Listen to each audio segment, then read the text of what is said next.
Aleluia! Bom dia, meus irmãos. Paz seja convosco, amém? Como é bom estar aqui com você. Abre a tua Bíblia comigo no livro de João, capítulo 1. Seguimos a nossa conferência Conhecendo Jesus. Irmãos, precisamos conhecer profundamente Jesus, irmãos. Por que é importante, pastor, a gente conhecer Jesus de maneira profunda? A Bíblia diz que Jesus crescia em graça e conhecimento diante de Deus, e é importante a gente conhecer Jesus de maneira profunda, porque a graça de Deus vai nos dar a oportunidade de se relacionar com Deus que nós conhecemos. Se eu conheço um pouquinho de Deus, toda a graça de Deus vai me dar a oportunidade de desfrutar de Deus aquilo que eu conheço dele. Se eu conheço Deus somente como abençoador, eu só vou acessar Ele como abençoador, mas se eu conheço a paternidade de Deus, eu vou me relacionar a Deus como um pai.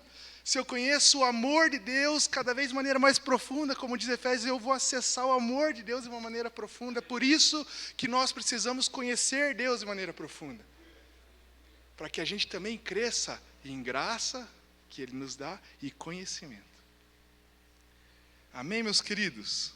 João capítulo 1, eu quero ler com você a mesma versão. Então, João 1. Diz assim, nós vamos ler até o versículo 14, tá, Joe? Tá bom?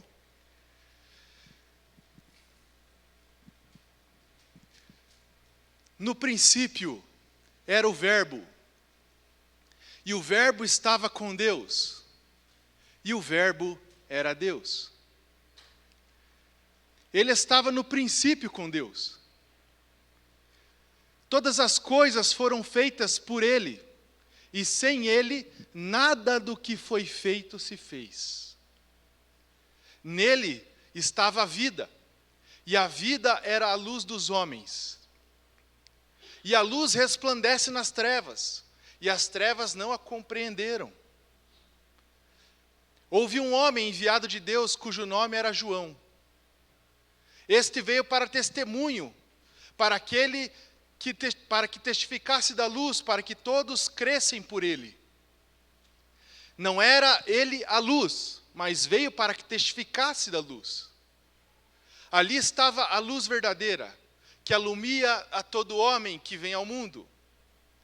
Estava no mundo, e o mundo foi feito por ele, e o mundo não o conheceu. Veio para o que era seu, e os seus não o receberam. Mas a todos quantos o receberam, deu-lhes o poder de serem feitos filhos de Deus, aos que creem em seu nome.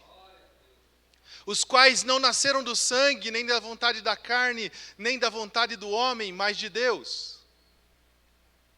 E o Verbo se fez carne e habitou entre nós. E vimos a sua glória, como a glória do unigênito do Pai, cheio de graça e de verdade. Amém, meus irmãos? Feche seus olhos um momento. Senhor, em nome de Jesus, muito obrigado, meu Deus amado, por essa manhã que o Senhor nos proporciona, essa oportunidade de nos reunirmos aqui, meu Deus amado, para termos comunhão, para celebrarmos o Teu nome, para contribuir com gratidão, meu Deus amado, e para ouvir sobre quem Você é. Enche o nosso coração. A Bíblia diz, meu Deus amado, se não me engano, no livro de Efésios, que a revelação da sabedoria e do Teu nome há disponível a nós, meu Deus amado, que o Senhor libere sobre nós então isso, nos dê essa graça, meu Deus amado, toque no nosso entendimento e no nosso coração, para que a gente possa profundamente e cada vez mais crer no Senhor e conhecê-lo, em nome de Jesus Cristo, amém e amém. Amém, meus irmãos? Pode deixar a tua Bíblia aberta no livro de João, capítulo 1, a gente vai olhar esse texto algumas vezes aqui hoje, tá bom? Irmãos, o livro de João, ele é o livro mais lido do mundo. A Bíblia é o livro mais vendido do mundo. E o livro de João é o livro mais lido do mundo. O livro de João, ele foi escrito depois dos outros evangelhos. Mateus, Marcos e Lucas já circulavam pela igreja da época. 30 anos pelo menos depois João foi escrito. João foi escrito pelo próprio apóstolo João, e ele foi escrito quando João estava vivo, mas os outros 11 apóstolos já haviam morrido. Por que João escreve um evangelho depois de 3 evangelhos tão maravilhosos? Aliás, um evangelho escrito por 4 homens diferentes, ou perspectivas diferentes, mas o evangelho é o mesmo. Mas por que João escreve um evangelho depois de tantos anos estar circulando entre as igrejas Mateus, Marcos e Lucas? Ele escreve o evangelho de João com um propósito muito específico. Desde o nascimento da igreja até o 3º século da igreja, ela foi atacada por doutrinas que distorciam quem Jesus era. Nos 3 primeiros séculos da igreja, a igreja foi muito confrontada ou atacada acerca do que ela acreditava sobre Cristo. Então, no começo da igreja, ainda no 1º século, João escreve o seu evangelho com esse propósito: enfatizar a verdade gloriosa de quem Jesus é.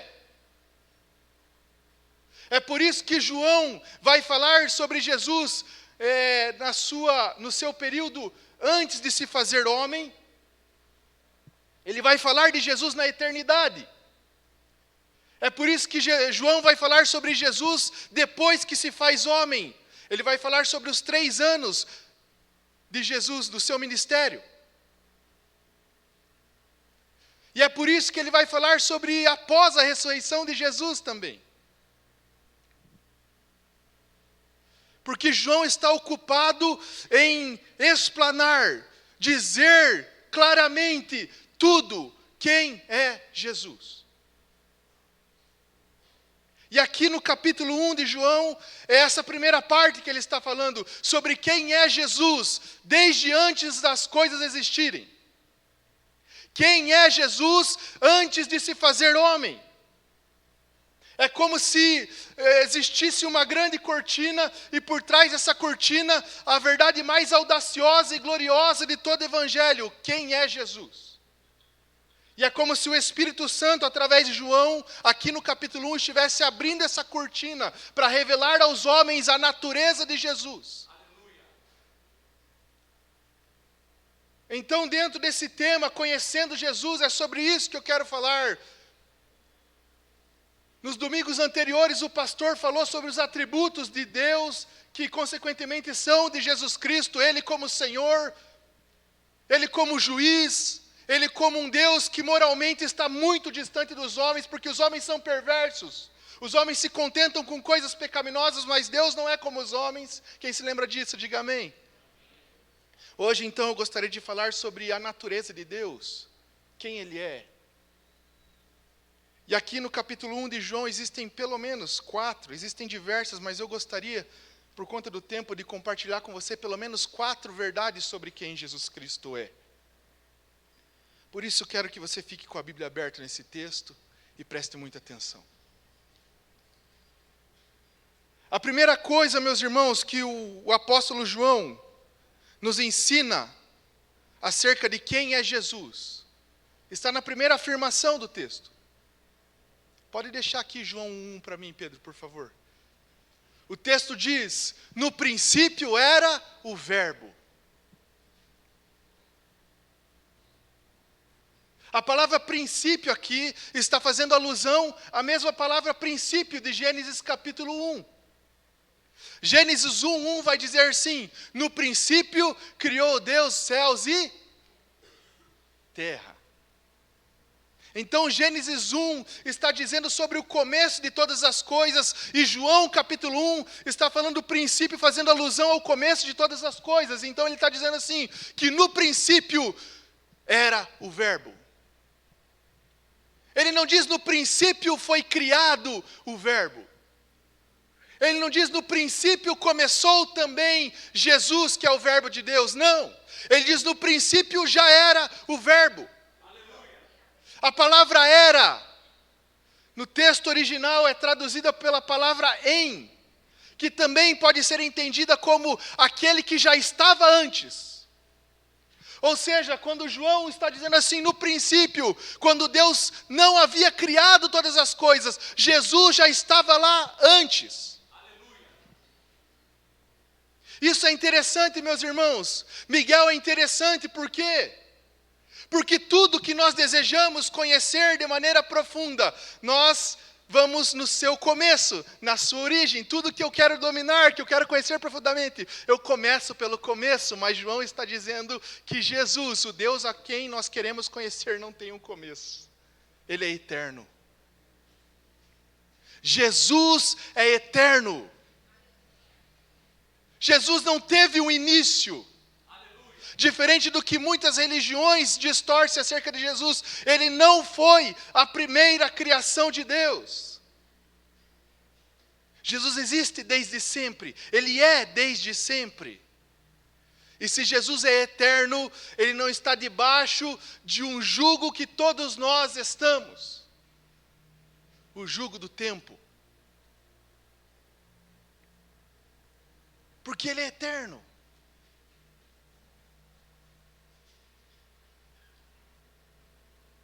Se você tirar 10 minutos de um ano completo, você já não tem um ano completo. Você tem 364 dias, 23 horas e alguns minutos. Se você subtrair 10 minutos de 1 milhão de anos, você já não tem 1 milhão de anos. Porque tudo aquilo que o tempo subtrai, não volta mais. Mas Jesus é eterno. Ele não está debaixo do tempo. Você consegue entender isso? Se você subtrair 10 minutos da eternidade, ela continua sendo eternidade. Se você tirar 1 hora ou dezenas de anos da eternidade, ela continua sendo inabalavelmente eternidade. A eternidade é uma coisa poderosa. Um atributo poderoso, mas um atributo poderoso como a eternidade não subsiste sozinho, como o pastor bem disse semana passada.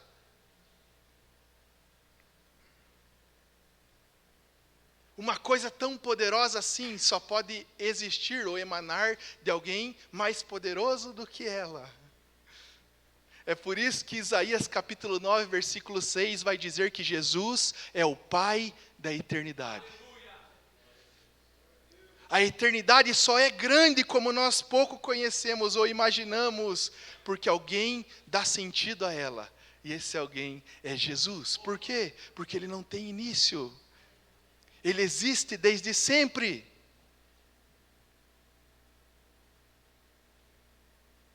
Mas o texto continua, diz, no princípio era o verbo, ele já existia. Quando todas as coisas começaram a ganhar forma, ele já estava lá. E a segunda afirmação diz assim, e o verbo estava com Deus.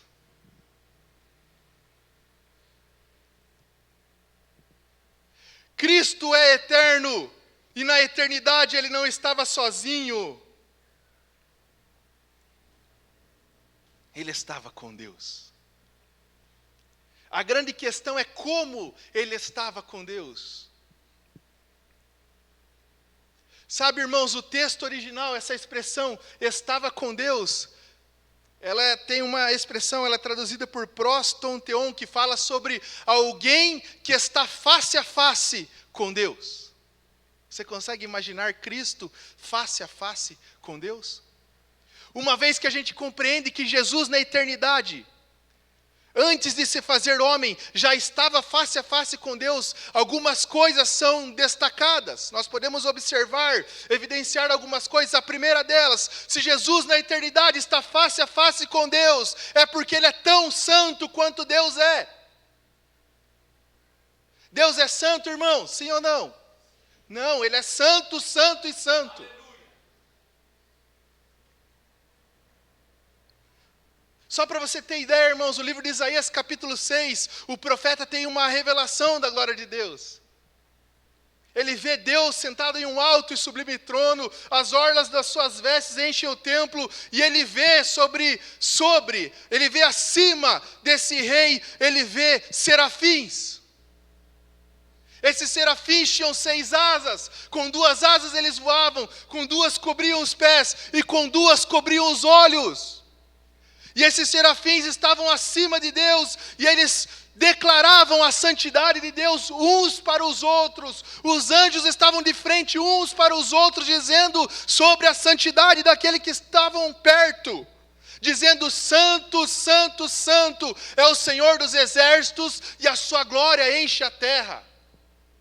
Eles estavam perto de Deus, eles proclamavam a santidade, o quanto Deus é santo, mas eles não estavam face a face, estavam acima, e os seus olhos estavam vendados pelas suas asas. Sabe por quê?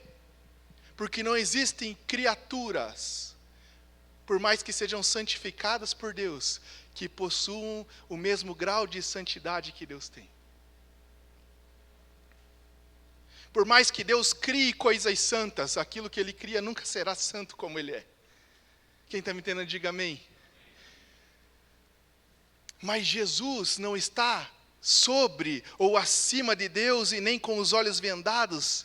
João capítulo 1 nos diz que Ele está face a face com Deus. Ele está vendo quem Deus é, porque Ele é tão santo quanto Deus é. Ele é tão santo, irmãos, que o livro de Hebreus, capítulo 1, diz no versículo 3, se não me engano, que Deus dá uma ordem aos anjos para adorá-lo. Hebreus 1,6, dá para colocar para mim? Olha o que Deus diz a respeito de Jesus, irmãos. Hebreus 1,6, Ele é tão santo como Deus é, que Deus diz que quando introduziu o primogênito no mundo, quando Jesus se fez homem, disse: e todos os anjos de Deus o adorem. Ele é tão santo que a boca de Deus diz que Ele é o único digno de ser adorado como Ele é. Você nunca vai encontrar nas escrituras de Gênesis e Apocalipse Deus dizendo: adore aquele homem porque ele é santo como eu sou. Mas acerca do Filho, Deus está dizendo que os anjos o adorem porque ele é santo como eu sou santo.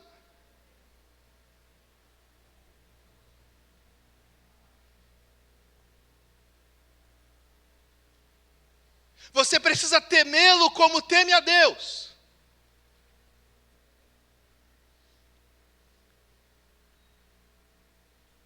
Você precisa clamar o seu nome como você clama o nome de Deus. Você precisa não dizer o seu nome em vão, como você também procura não dizer o de Deus. Ele é tão santo quanto o Pai e o Espírito Santo são.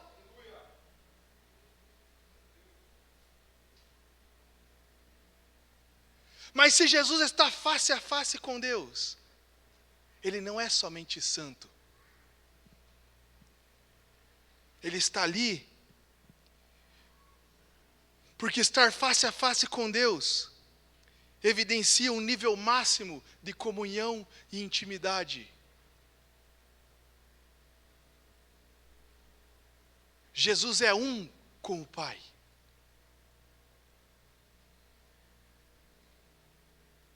Jesus é uma comunhão perfeita com Deus. Quando diz Ele estava com Deus, está falando da unidade, da comunhão que Ele tem com o Pai. Perceba que o texto não diz aqui, irmãos, João 1, Joe, o texto não diz que Jesus estava em Deus. Ele estava com Deus. Deus é uma pessoa, Jesus é outra. O Espírito Santo é outra. Ele estava com Deus, eles estavam face a face. Mas ao mesmo tempo que o Pai, que o Filho e o Espírito Santo são 3 pessoas, eles estão compartilhando da intimidade e do propósito de uma perfeita comunhão.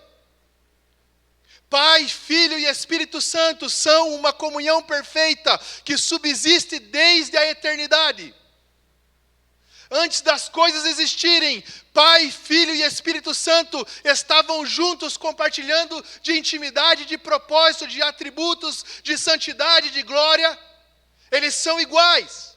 Deus não é mais glorioso do que Jesus, irmãos. E nem Jesus mais santo que o Espírito Santo, eles são iguais. Eles compartilham de uma comunhão perfeita. É assim que eles são um. É nesse sentido que Jesus, Deus e o Espírito Santo são um. Eles são uma unidade composta, como é, por exemplo, o casamento. A Bíblia diz no livro de Gênesis, capítulo 2, versos 24, que o homem deixará pai e mãe, unir-se-á, sua mulher se tornarão os dois uma só. Veja que a mesma frase diz, os dois se tornarão. Agora eu pergunto para você, quando você casou com o Paulo, Maiara, você virou uma pessoa? Não. Vocês continuam sendo duas pessoas, mas um casamento, uma família, uma renda, os mesmos filhos, o mesmo lar, os mesmos sonhos, o mesmo casamento. Quem está me entendendo, diga amém. Deus, Pai e Filho e Espírito Santo são três pessoas, mas são um Deus. São uma comunhão eterna. Eles são um. E João, o apóstolo João faz questão de mostrar isso nos versículos 2 e 3. Olha o que diz os versículos 2 e 3, irmãos. Ele estava no princípio com Deus, mas olha como ele estava no princípio com Deus. Verso 3. Todas as coisas foram feitas por ele. Olha que afirmação mais poderosa acerca de Jesus, irmãos. Quem é o Criador de todas as coisas, irmãos? Nós não atribuímos isso a Deus? Sim ou não? Mas como Deus é o Criador de todas as coisas? Por meio de Jesus. Olha que texto mais poderoso, irmãos. Todas as coisas foram feitas por Ele. E sem Ele, nada do que foi feito se fez. Aleluia. Se Jesus não fosse eterno, sabe o que esse texto está dizendo? Não existiria céu. Se Jesus não fosse eterno, Deus não teria um trono para sentar sobre ele. Olha que coisa mais poderosa sobre Jesus, irmãos. Como nosso Senhor é poderoso. Se Jesus não fosse eterno, não existiam serafins para adorar Deus. Não existiria você. Sem Ele, nada do que existe, nada é nada, irmãos, nada. A Bíblia diz em Apocalipse capítulo 4 que Deus está sentado num trono e existe um arco-íris diante dele. Esse arco-íris é para lembrar da sua aliança com o homem. Mas sem Jesus, nada do que foi feito se fez. Não haveria arco-íris, não haveria homens para a promessa, não haveria nada. Esse texto está me dizendo que Jesus é um com o Pai em intimidade, mas em propósito, e que na criação Ele não estava lá somente contemplando as coisas que Deus fazia. Ele não estava na criação como um agente passivo ou um espectador de luxo. Não, Ele estava trazendo sentido e forma para todas as coisas que Deus disse haja. É por isso que o texto chama Jesus do verbo. A palavra verbo fala sobre palavra, logos. Quer dizer que Jesus é a Bíblia, pastor? Não. Quer dizer que Jesus foi o agente ativo na criação de Deus. Que Deus disse, haja luz, mas quem fez a luz foi Jesus. Quem está me entendendo, diga amém. Porque Ele opera em Deus. Ele opera com Deus. Enquanto Gênesis capítulo 1 nos apresenta Deus criando, João capítulo 1, versículo 3 nos apresenta Jesus como um coautor de todas as coisas. Irmãos, Jesus é poderoso. Ele e o Pai são um.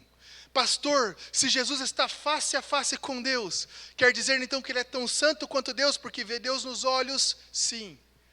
Quer dizer que Ele é um só com Deus, porque Ele está no seio do Pai? Sim, é isso que o versículo 18 vai dizer. Veja aí o que diz. Olha que João 1,18 vai dizer. João 1,18. Deus nunca foi visto por alguém.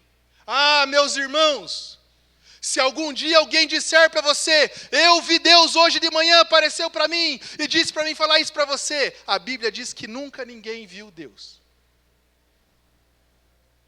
Vamos ler, irmãos? Deus nunca foi visto por alguém. Homem algum pode ver Deus. Deus diz no livro de Êxodo, capítulo 3, que se um homem ver Deus como ele é, ele morre na hora.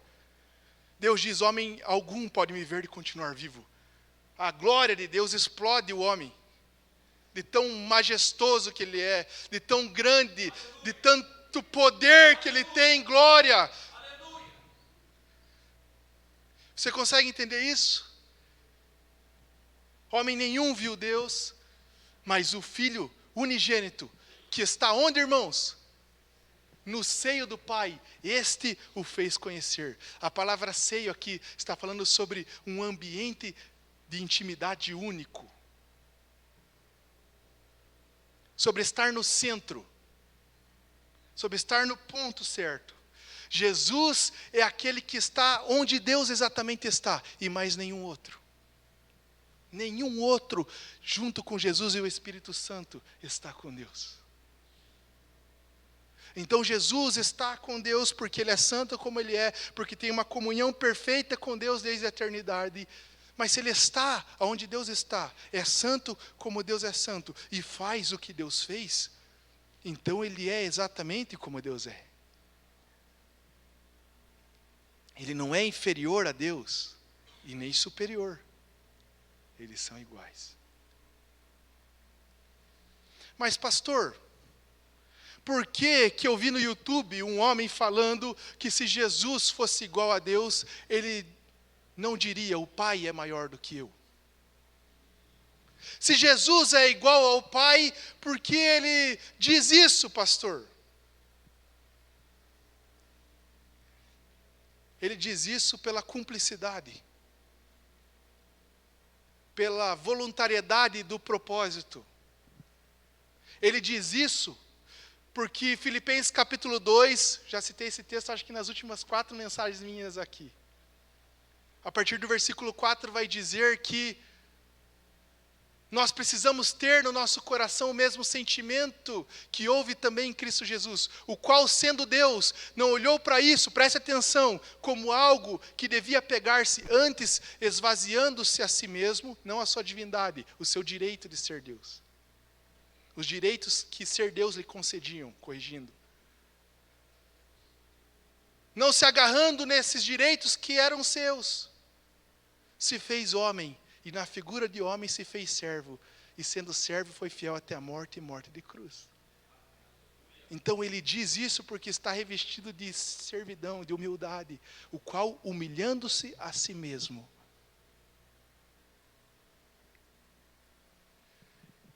Havia necessidade do cumprimento do propósito de Deus, de que alguém fosse pisado, cuspido e pregado na cruz para salvar os homens.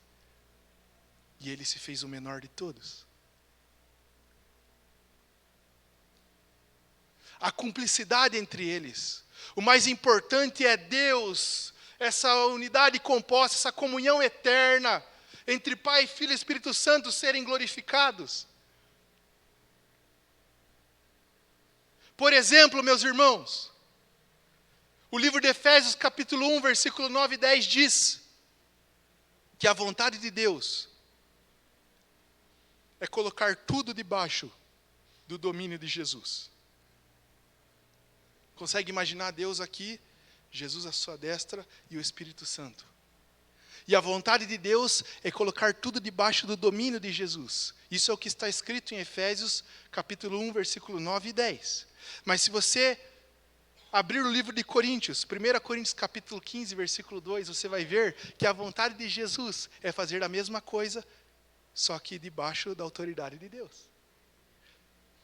Então perceba que enquanto Deus quer colocar todas as coisas debaixo do governo de Cristo, Cristo quer realizar essas coisas, para que quando tudo estiver governado, Ele coloque novamente debaixo da autoridade do Pai. Quem está me entendendo, diga amém.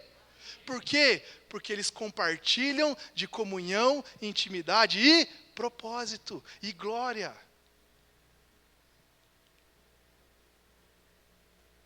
Eles são iguais, apesar de assumirem pelo propósito papéis diferentes. Quem está me entendendo, diga amém. Esse é Jesus. Esse é Jesus, irmãos. Portanto, Jesus não é somente eterno como Pai, mas santo como Ele. Compartilha dos seus propósitos e comunhão com Deus. Perfeitamente um com o Pai. Ele não somente está com o Pai, mas Ele é um com Ele. Mas o texto continua, irmãos. Vamos ler esse versículo 1 novamente. João 1:1 diz: no princípio era o Verbo, e o Verbo estava com Deus, e o Verbo era... Olha a terceira afirmação poderosa de Jesus nesse versículo, meus irmãos. Jesus é Deus.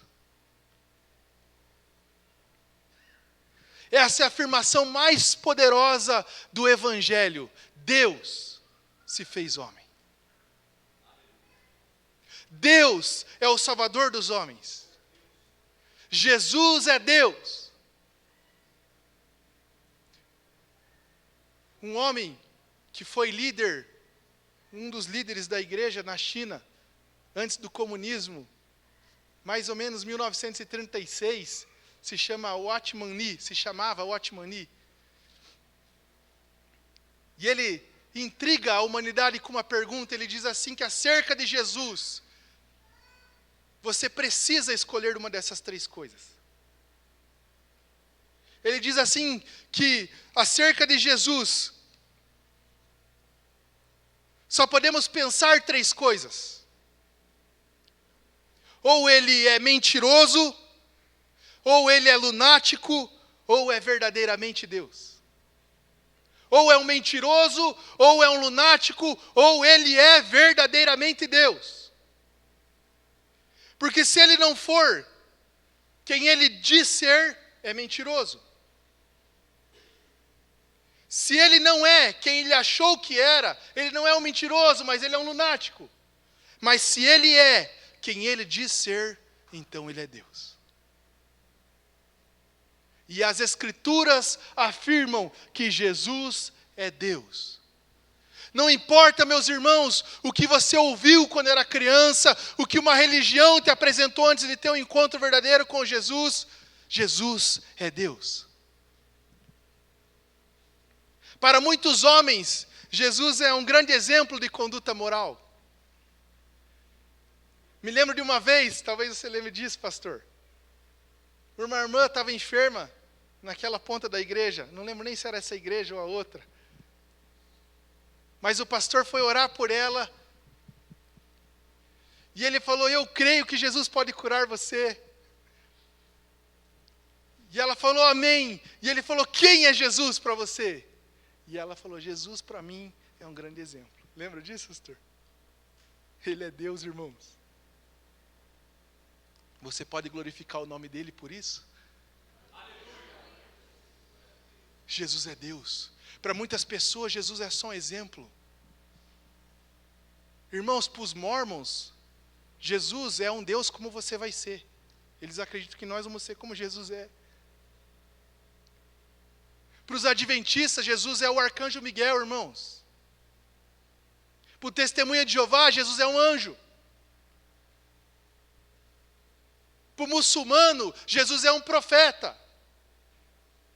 Mas a Bíblia Sagrada diz que Jesus é Deus, irmãos. Então ele não é mentiroso, então ele não é lunático, então ele é Deus. E só tem um jeito de fazer a prova real disso. Pastor, mas como eu vou saber se essa é a verdade? Porque o mormon diz uma coisa, o cristianismo diz outra. Porque Deus diz isso a seu respeito.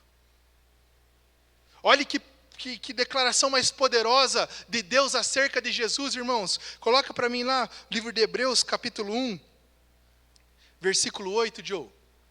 Hebreus 1:8. Olha o que Deus diz acerca de Jesus, irmãos. Olha que texto mais poderoso.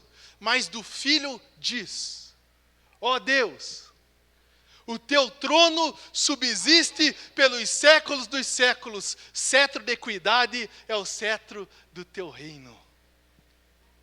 Irmãos do céu, quem está te dizendo que Jesus é Deus não é o pastor, é Deus.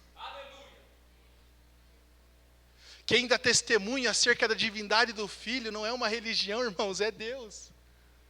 Olha que Deus está dizendo de Jesus. É possível colocar 3 textos juntos, Diogo? Colocar o versículo 6, o 7 e o 8? É possível? Por que isso, irmãos? O capítulo 1 de Hebreus está comparando Jesus com Deus e com os anjos.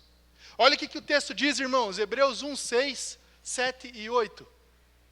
Se não der, coloca só o 6, daí a gente vai de carreirinha, Diogo. Olha o que diz aqui, ó. Quando introduziu o primogênito no mundo, disse, todos os anjos de Deus o adorem. Versículo 7.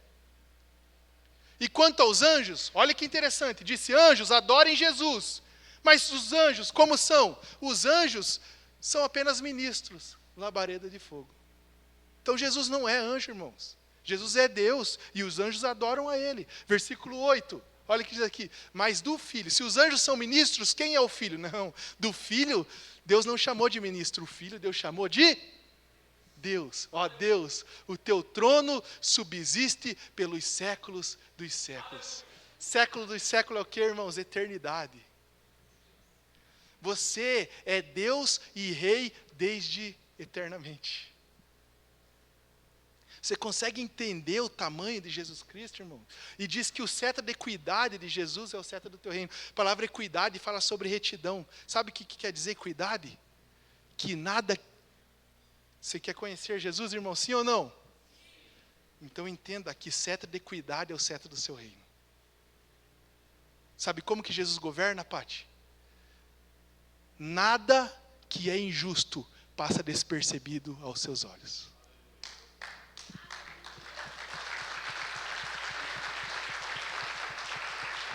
A segunda parte é a melhor, irmãos.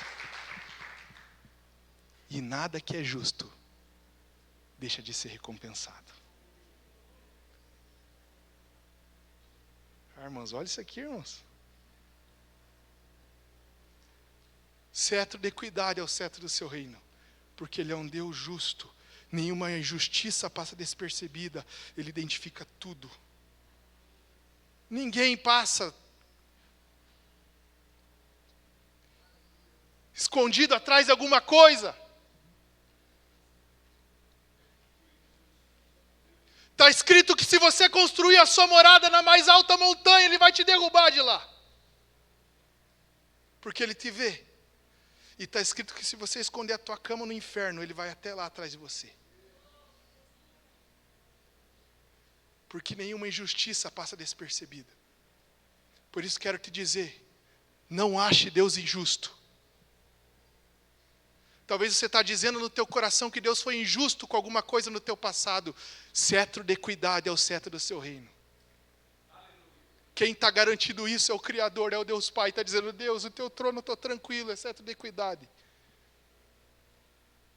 Talvez você está dizendo, Deus, eu honrei o teu nome para você não me permitir ser perseguido. A gente ainda não é perseguido, né, irmãos? Para mim não ser mandado embora. E você me deixou ser mandado embora. Cetro de equidade é o cetro do seu reino. Deus, mas quando eu era pequeno, eu era indefeso, você permitiu eu ser abusado. Cetro de equidade é o cetro do seu reino.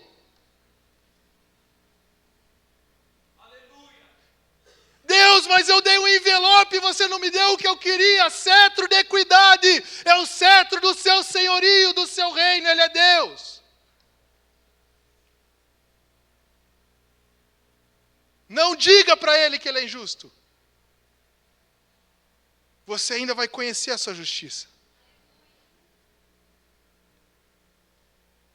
Ou Ele já fez e você não conheceu, porque na verdade você não o conhece.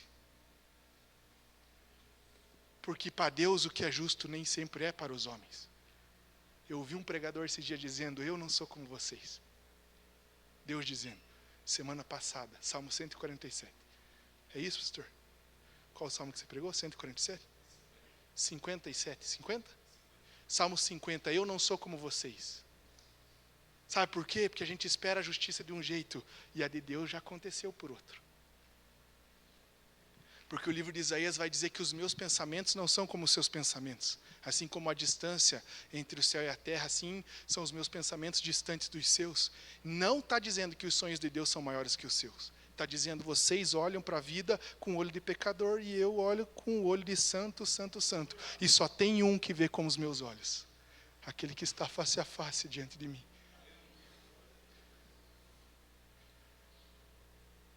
Então, irmãos, no momento mais difícil da tua vida, quando as coisas quiserem te dizer que Deus é justo, e elas não fizerem sentido para você, escolha descansar nele.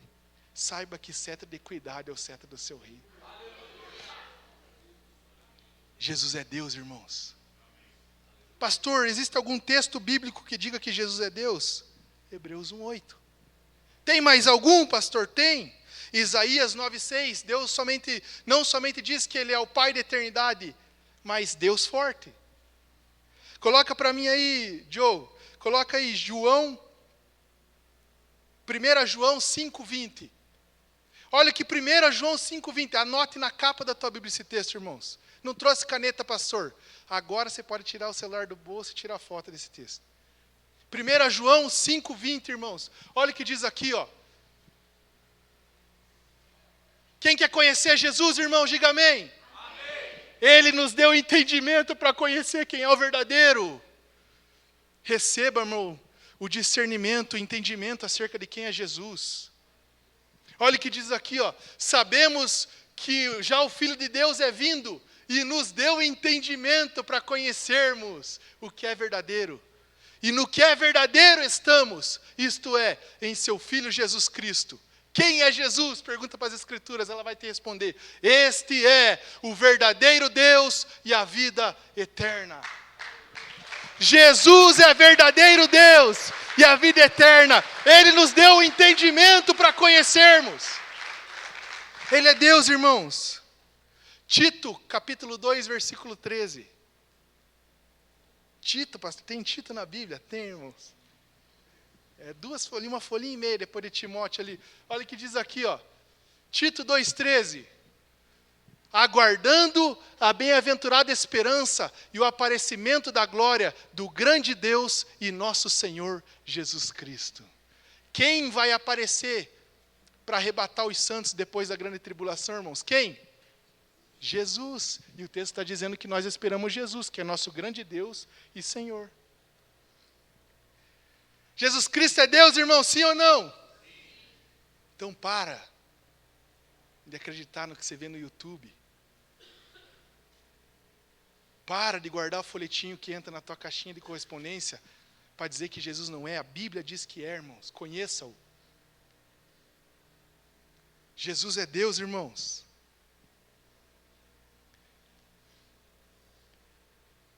Então, versículo 1, irmãos, diz assim: no princípio era o verbo, Jesus já é eterno, já existia. E ele estava com Deus, comunhão, santidade, compartilho de propósito, cumplicidade com Deus, e é Deus. Aí eu quero que você pule agora para o versículo 14, irmãos, nós temos mais um pouquinho de tempo. Olha o que o versículo 14 de João capítulo 1 diz, irmãos, acerca de Jesus. Agora recapitula tudo o que eu falei de Jesus até agora, sobre a sua eternidade, sua grandeza, sua justiça, sua divindade, sua comunhão, sua glória como a do Pai, e tente entender o que diz o versículo 14, irmãos. E o verbo se fez carne, e habitou entre nós, e vimos a sua glória. Olha o que João está dizendo. Ele habitou conosco, e tudo aquilo que ele é, eu pude ver. Ah, irmão, você consegue entender isso? Você consegue entender que o texto está dizendo que esse Deus poderoso, Cleiton, igual eu e você, se fez homem? Você consegue entender, irmão, que o que é eterno entrou debaixo do tempo? Fazia aniversário. O que é infinito se fez igual os finitos por um tempo. Quando Jesus, Nancy, se faz homem, Ele não deixou de ser Deus. Porque João viu a sua glória. Ele não deixou de ser Deus. Ele só se tornou também homem. Você consegue entender isso, irmãos? Entendi, pastor? Então Jesus é metade Deus, metade homem. 50% Deus, 50%... Não. Ele é 100% Deus e 100% homem. Quando ele se fez homem, ele era Deus encarnado. E aquele que estava face a face com Deus, agora está face a face com os homens. É por isso, abrindo um parênteses, que na oração sacerdotal de Jesus, ele vai dizer para o Pai, eu oro para que eles sejam conosco como eu era com você antes do mundo existir. Eu vou falar uma coisa para você, irmãos, que é complexo demais para mim, mas o propósito eterno de Deus é fazer com que os seus filhos sejam colocados nessa comunhão eterna. Jesus está no seio do Pai, sim ou não, irmãos? Está no lugar onde só Deus está, não está? O propósito eterno de Deus é te colocar lá junto. Por quê, pastor? Amor. Por quê, pastor? Porque Ele quer, porque Ele é Deus. Por quê? Porque Ele te fez assim. Efésios capítulo 1, versículo 4 diz que antes do mundo existir, no coração dele Ele pensou um plano. Vou fazer um filho. Vou fazer desse filho muitos filhos. E vou colocar todos eles na nossa sala, Jesus. O que você acha? E Jesus falou, quer que eu deforme agora? Você consegue entender, irmãos, o tamanho desse Deus, como Ele é poderoso? Mas esse Deus se fez homem, irmãos. 100% Deus e 100% homem. E João diz, e Ele morou com a gente. É isso que dizia, habitou entre nós. A palavra no original fala, e tabernaculou, armou o seu tabernáculo conosco. Lembra no Antigo Testamento que Deus queria estar no meio do povo e falava assim, Moisés, vai lá no deserto, separa um lugar, lá você vai fazer uma tenda e eu vou manifestar a minha glória lá. Glória é a presença manifesta. Eu vou me manifestar lá. Eu vou estar no meio de vocês. E outra, de dia eu vou fazer sombra, mas de noite não se preocupe com o frio, eu vou esquentar de vocês, eu mesmo vou estar lá, com uma nuvem de fogo. Eu vou tabernacular com vocês. Acabou. Eles construíram, chegaram na terra prometida, construíram um templo. Esse templo era para receber a glória manifesta de Deus lá também. Foi destruído. Ficaram cativos. Neemias volta, leva consigo Zorobabel. Zorobabel constrói um outro templo e uma palavra é liberada lá, a glória da segunda casa vai ser maior do que a primeira. Do jeito que ele se manifestava lá era bom, mas aqui vai ser melhor ainda. Aí o que aconteceu? O homem de coração duro, Deus dando no meio dele, vocês não aprenderam, tal. Nasce Jesus, irmãos. Herodes deixa o templo mais bonito ainda. Em Mateus capítulo 22, 23, 24, Jesus entra dentro desse templo. E a glória da segunda casa é finalmente maior do que a primeira. Porque Deus encarnado está dentro desse lugar agora. Deus se fez homem. Você consegue entender isso? Irmãos, o mesmo Deus que em Mateus capítulo 8, acho, anda sobre as águas. O mesmo Deus que anda sobre as águas, irmãos, é Mateus 14. Em Mateus 8 é levado de um barquinho de um lado para o outro. Mateus 14 ele anda sobre as águas, mas em Mateus 8 ele anda de barco. Porque Deus se fez homem. O mesmo Deus que multiplicou 5.000, multiplicou 5 pães e 2 peixes para 5.000 pessoas comendo e levar para casa, é o Deus que diz em Mateus 21, 18, tenho fome. Porque Deus se fez homem. O mesmo Deus que disse em João capítulo 4 para aquela mulher, se você soubesse quem eu sou do lado desse poço, você ia pedir água, e a água que eu te desse, você nunca mais ia ter sede, e nunca mais ia querer outra, porque essa água que eu vou te dar, ela vai saciar a sede do teu coração. Mesmo Jesus que disse que mata a sede, lá em João 19, 28, falou, tenho sede. E deram para ele vinagre. Deus se fez homem, irmão, você consegue entender isso?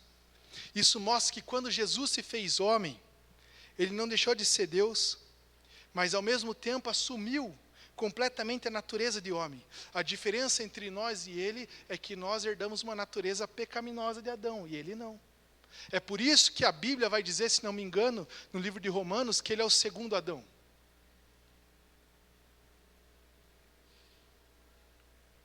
Porque o primeiro se corrompeu. O primeiro que se fez homem, o primeiro homem criado, melhor dizendo, porque Adão foi uma criação, ele se corrompeu. Ele era a forma da humanidade. Tudo que foi feito a partir dele saiu corrompido. Mas Jesus é aquele que se fez homem sem pecado. E todo aquele que é nascido espiritualmente dele é santificado por Deus. Quem está me entendendo, diga amém. Então Deus se fez homem, irmãos. E quando ele morreu na cruz, ele era homem. Na hora que deram uma chibata nele, dor de homem. Quando ele gritou de dor, não gritou, né? Porque as escrituras dizem que ele como um cordeiro santo, né? Mudo. Mas ele sofreu como homem.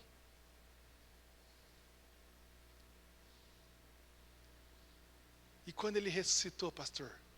Ressuscitou só Deus? Ressuscitou Deus homem.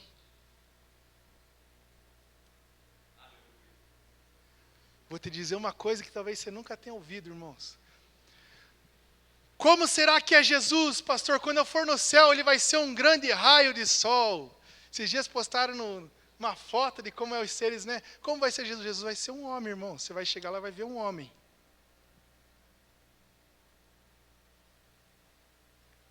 Coloca para mim a 1 Timóteo 2,5. Ele se fez homem, Daniel, e nunca mais abandonou a natureza humana também. Do mesmo jeito que ao se fazer homem ele continuou Deus, depois da sua ressurreição ele continuou Deus e homem. Quem está me entendendo, diga amém. Olha o que diz 1 Timóteo 2,5, irmãos. Porque há um só Deus e um só mediador entre Deus e os homens, Jesus Cristo, vírgula, homem. Jesus é Deus homem, irmãos. Inclusive o texto está falando dele agora, está falando de Cristo como mediador entre Deus e os homens. Aquele que está à destra do Pai, que intercede por nós, Jesus Cristo, Deus homem. O Verbo se fez homem e é homem para sempre, Deus homem. Sabe o que isso ensina ao meu coração? Sabe, Rafa? Se ele é nosso mediador, irmãos. Olha que texto, irmãos, mais poderoso. O que a gente tem, ou o que não, Senhor, quem a gente tem como mediador diante do Pai é alguém como a gente.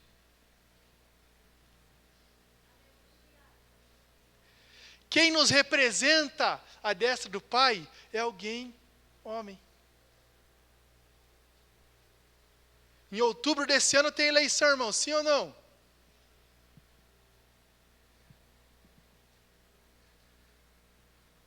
Você vai ver. Vai aparecer um monte de representante do povo que nunca se identificou com o povo.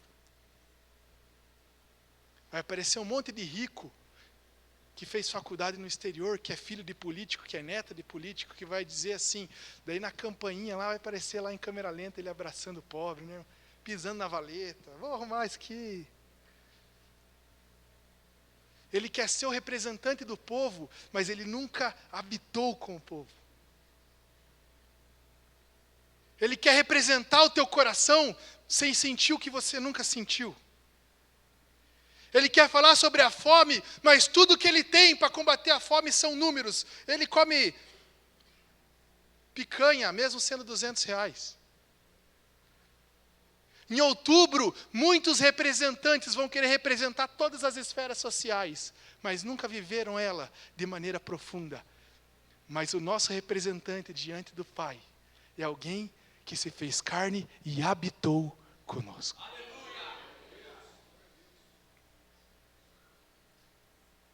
Ele diz, Mateus 25, acho, ou 24, tive fome, me desse de comer. Eu senti fome. Tive frio, eu sei o que é frio. Não, Jesus, você não sabe o que é ser traído. Traído por quem? Pelo teu filho que é pecador? Eu sei o que é ser traído.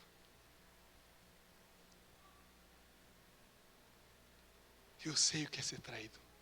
Mas você não sabe o que é ser abandonado. Minha mãe me abandonou na porta lá da maternidade.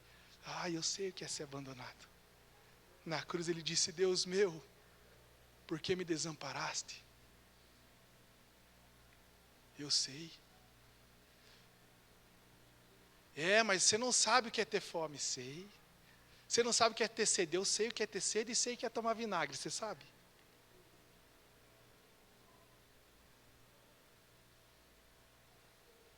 Eu sei o que é amar e ser chutado.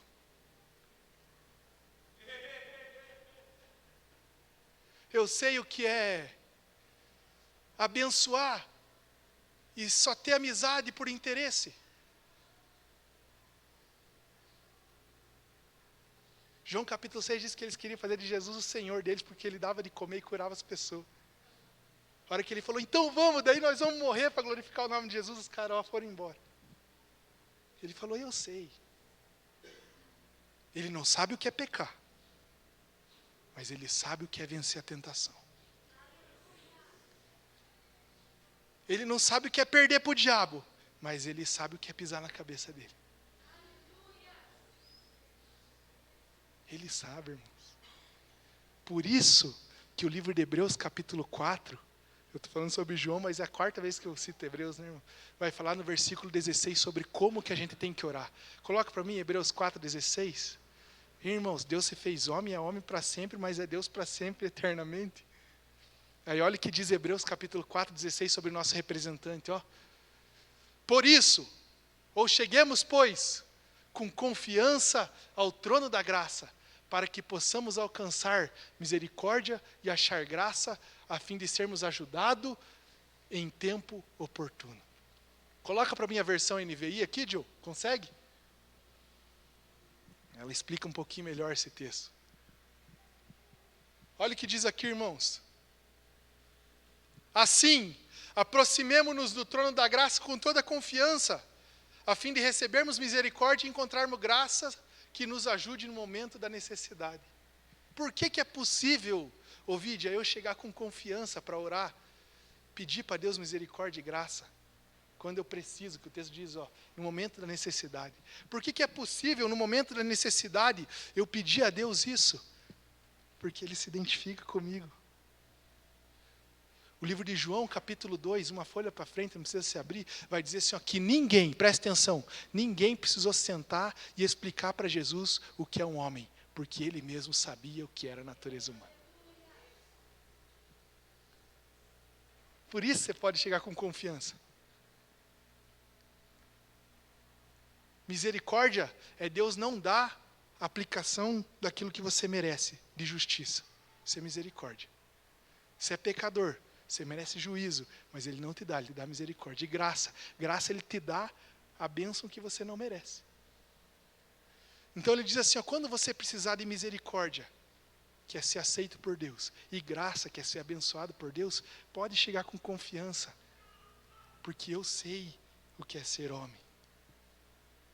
Por isso, irmão, se no dia mais difícil da tua vida, estou terminando já, você precisar, numa necessidade na tua alma, no mais profundo da tua alma, meu Deus, eu preciso de socorro de Jesus Cristo, mas eu estou me sentindo rejeitada por Deus. Chegue com confiança diante do trono da graça. Aleluias! Meu Deus, eu preciso de um milagre, mas eu não sou digno. O que é milagre? Milagre é graça, então posso chegar com confiança diante de Deus. Eu pequei contra o céu, eu pequei contra o Senhor, meu Deus, eu preciso de perdão. Perdão é o quê? Misericórdia e graça, é os dois. Então eu vou precisar chegar com confiança. Amém, meus irmãos? Se coloque de pé em nome de Jesus. Vamos orar. Vamos orar, irmãos.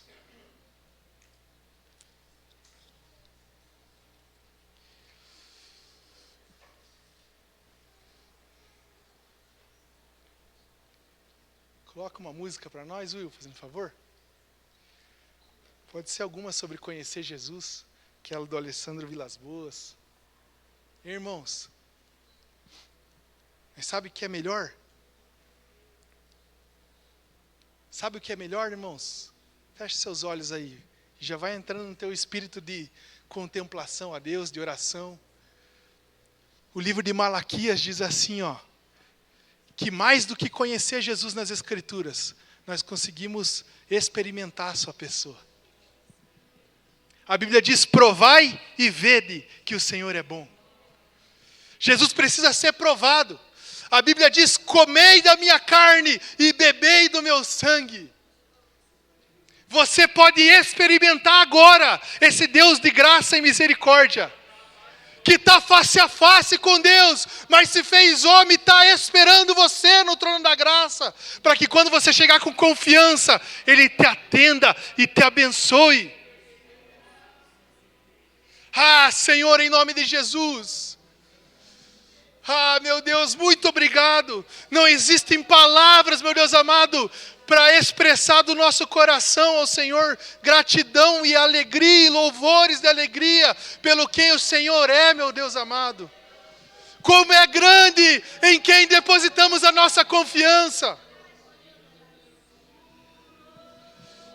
Ah, Senhor, como é grande. É por isso que o salmista no capítulo 10 diz, quando todo mundo corre para se esconder numa montanha porque é grande e forte, eu me escondo atrás do meu Senhor. Quem é grande como o Senhor? Quem é santo como o Senhor? Quem é misericordioso? Quem é gracioso? Não há outro como tu, meu Deus. Oh, meu Deus, em nome de Jesus, essa revelação de quem o Senhor é, ajusta, meu Deus amado, a definição do Senhor no nosso coração. Ah, Senhor, nos perdoe se às vezes a gente confunde comunhão, intimidade e trata o Senhor como um amiguinho. Perde o temor, meu Deus amado, nos perdoe. O Senhor é santo, o Senhor é grande, o Senhor é Deus. Ah, meu Deus, o Senhor é eterno, o Senhor existe antes de todas as coisas. O Senhor é santo como o Pai está diante dEle. E pelo Seu Espírito, o Senhor tem depositado no nosso coração os propósitos de Deus. O Senhor é santo e nos ama tanto, que deseja morar conosco e nos conduzir, meu Deus amado, ao seio do Pai junto contigo. O Senhor, meu Deus amado, é poderoso, e o Senhor orou ao Pai para que nós, os teus filhos, sejamos um, como o Senhor é com o Pai. Ah, Senhor, que o Senhor nos abençoe, e o caminho de sermos santos, uns para com os outros, meu Deus amado, é te conhecer cada vez mais.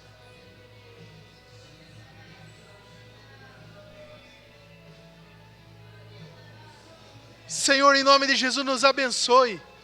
Libera sobre nós, meu Deus amado, esse entendimento. Eu oro que 1 João 5,20 diz, meu Deus amado, que o Senhor tem nos dado entendimento para conhecermos o que é o verdadeiro. Senhor, nós estamos nos reunidos para conversar sobre conhecê-lo cada vez mais. Que o Senhor nos dê esse entendimento. Em nome de Jesus, que o nosso espírito possa absorver tudo que é verdade santa sobre o Senhor, e que isso possa imprimir sobre nossa vida escolhas segundo o teu consentimento e coração, em nome de Jesus Cristo. Muito obrigado, meu Deus amado, pela tua verdade que chega até nós.